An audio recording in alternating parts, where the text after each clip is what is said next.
The first time Dad asked to borrow my Honda Civic, I didn't think twice about it. It was a rainy Tuesday morning in March, and he stood in my kitchen doorway looking genuinely distressed, keys jingling nervously in his weathered hands. "Sweetheart, I hate to ask, but could I borrow your car today? Mine won't start, and I have an emergency doctor's appointment I can't miss." My father, Robert Martinez, had always been the picture of health at 62. Sure, he'd gained some weight over the years and complained about his back after weekend yard work, but nothing serious. The urgency in his voice made my stomach clench with worry. "Of course, Dad. Is everything okay?" I handed him the keys without hesitation, my mind already racing through worst-case scenarios.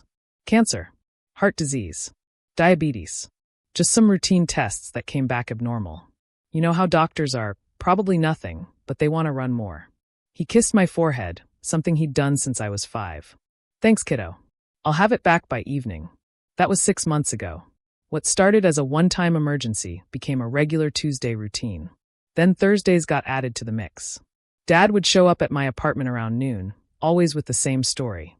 Follow-up appointments, specialist consultations, physical therapy. Mom would nod along when I asked about his health, though I noticed she seemed increasingly distant about the whole thing. "He doesn't like talking about it," she'd say, waving her hand dismissively. "You know your father and medical stuff. Stubborn as always." I bought it completely. Why wouldn't I?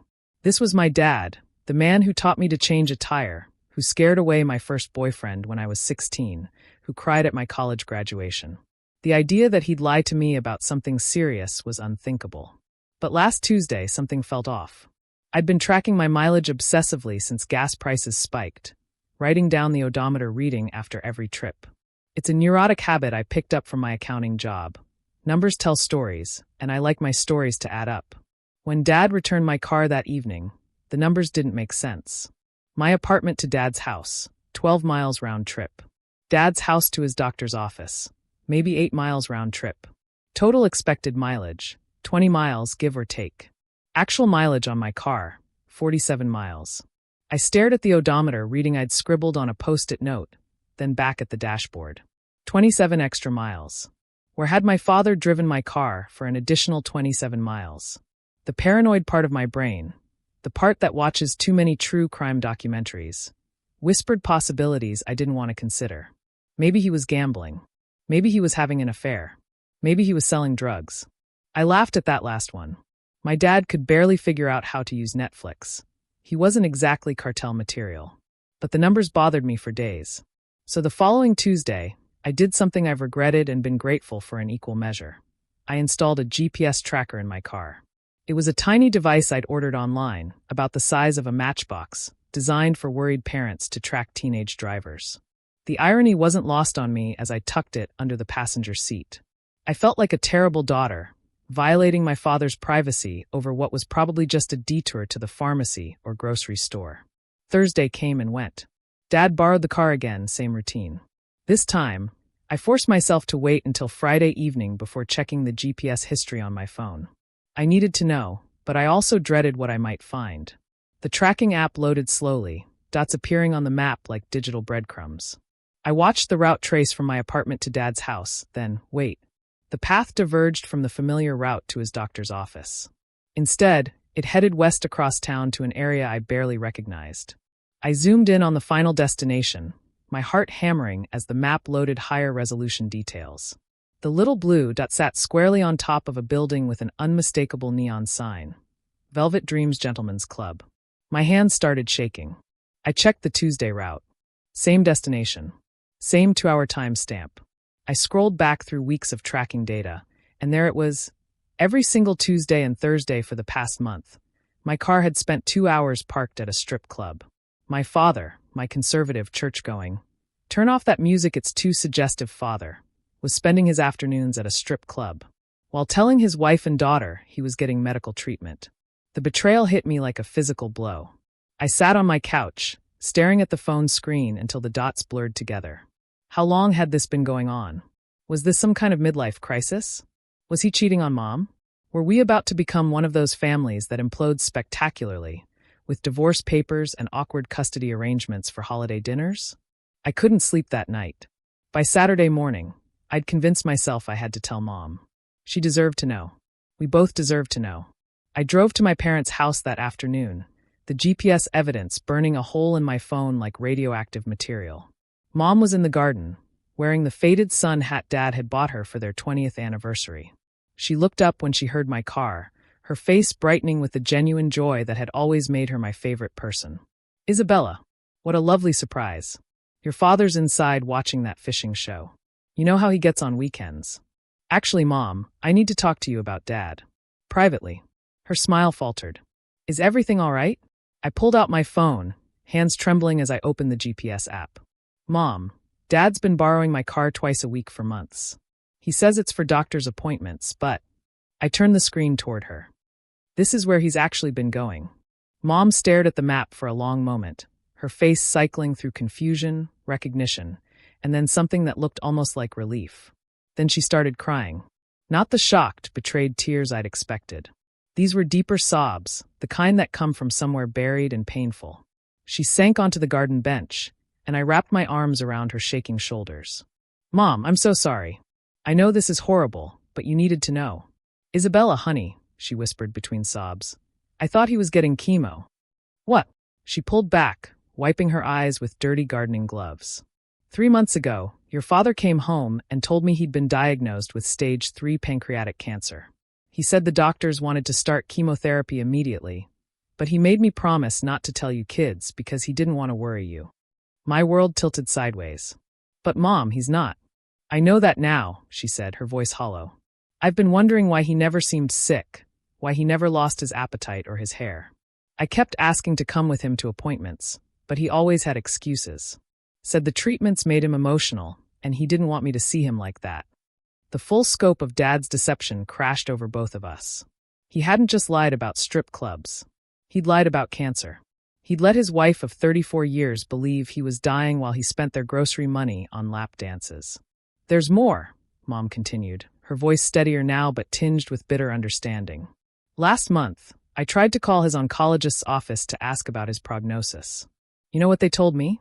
They had no record of any patient named Robert Martinez. We sat in silence, the weight of betrayal settling between us like a lead blanket. Finally, I found my voice. What do we do now? Mom stood up, brushing dirt from her jeans with newfound determination.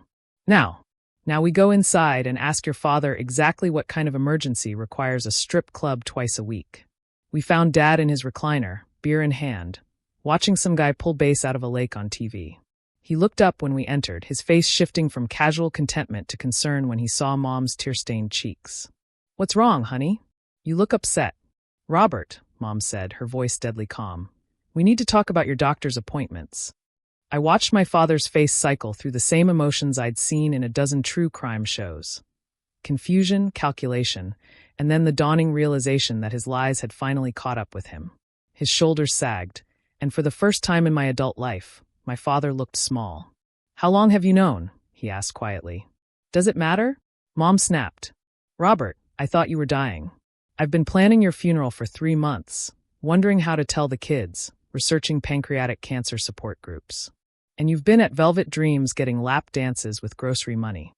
It's not what you think. Then what is it? I interrupted, surprised by the anger in my own voice. Because from where I'm sitting, it looks like you've been lying to your family for months, stealing my car to cheat on Mom, and letting her think you have cancer.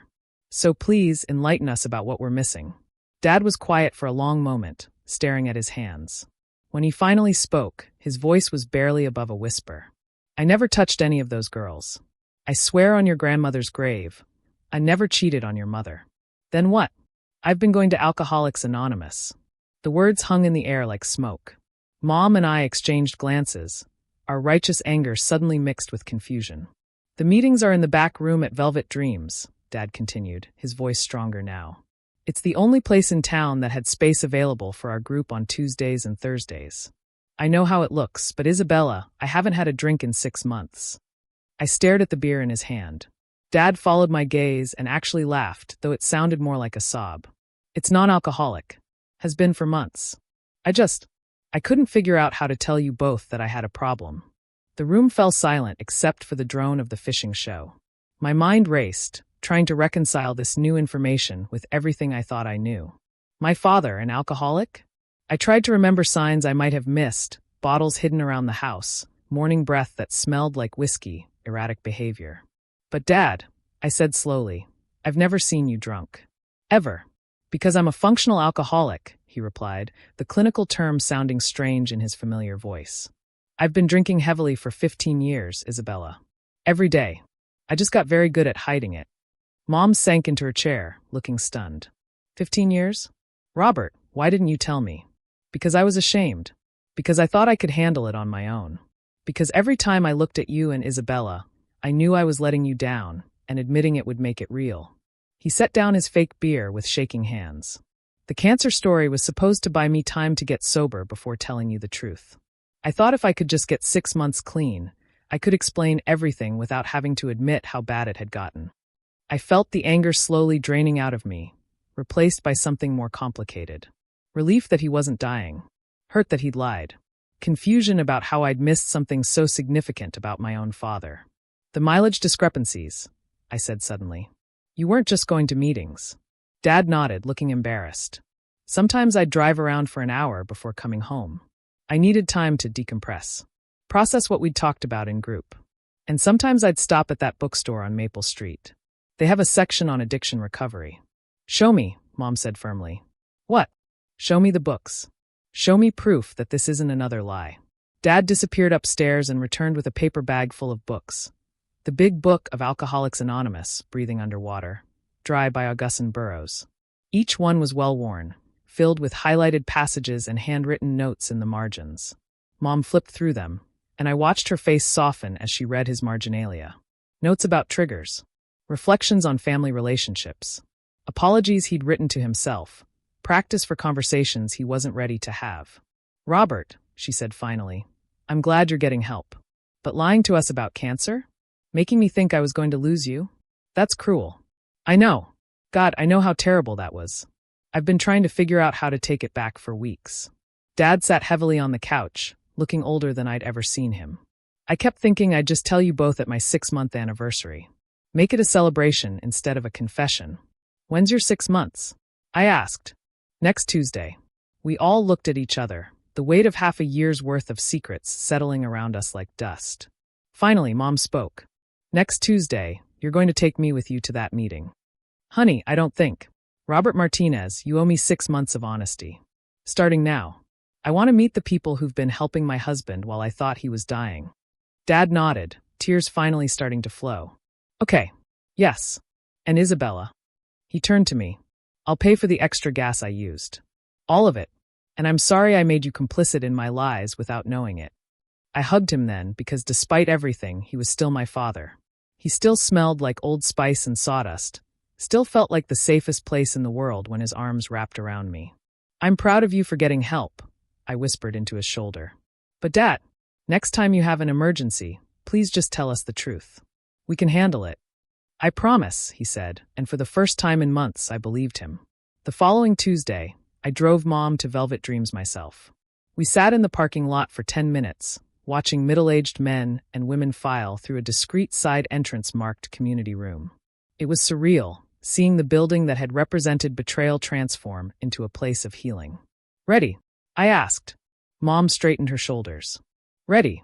As we walked toward the entrance, I realized that sometimes the most important emergencies are the ones we're too afraid to name. And sometimes the road to healing leads through the most unexpected places. Even if that place happens to be behind a strip club, where broken people gather twice a week to figure out how to piece themselves back together. Dad was waiting for us by the door, 6-month chip shining in his palm, finally ready to tell the truth about where he'd been driving my car all along.